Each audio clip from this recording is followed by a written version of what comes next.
ആളുകൾ മണ്ടന്മാരാവുന്ന ഏറ്റവും ഒരു ഏരിയ എന്ന് പറയുന്നത് വി ആർ ദ ബെസ്റ്റ്.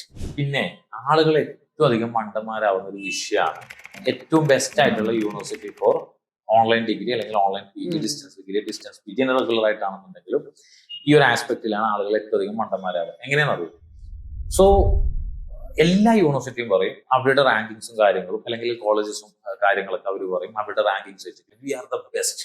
അപ്പൊ ഇങ്ങനെ എല്ലാവരും ഒരേ സമയത്ത് ബെസ്റ്റ് എന്ന് പറയുമ്പോൾ ആളുകൾക്ക് ഇത് റിയലൈസ് ചെയ്യാനോ റെക്കഗ്നൈസ് ചെയ്യാനോ പറ്റത്തില്ല ഏതാണെന്നുള്ളത്.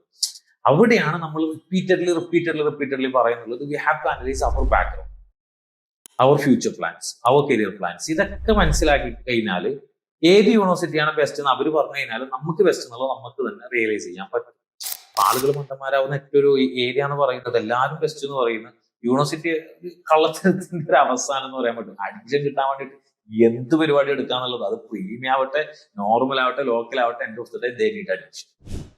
അതിന് വേണ്ടിയിട്ട് ഇവര് ഇല്ലാത്തതും പറയും, ഉള്ളതും പറയും, ഉള്ളതിനെ ബൂസ്റ്റ് ചെയ്തതും പറയും. അപ്പൊ ആളുകൾ മനസ്സിലാക്കേണ്ടത് ഒരേ ഒരു ഉത്തരം, നമ്മുടെ ബാക്ക്ഗ്രൗണ്ട് കൃത്യമായിട്ട് മനസ്സിലാക്കുക, അതിനനുസരിച്ചിട്ട് ചൂസ് ചെയ്യും. അപ്പൊ ഇതെന്ത് പറഞ്ഞു കഴിഞ്ഞാൽ നമുക്ക് ഇതൊന്നും ബാധിക്കത്തില്ല.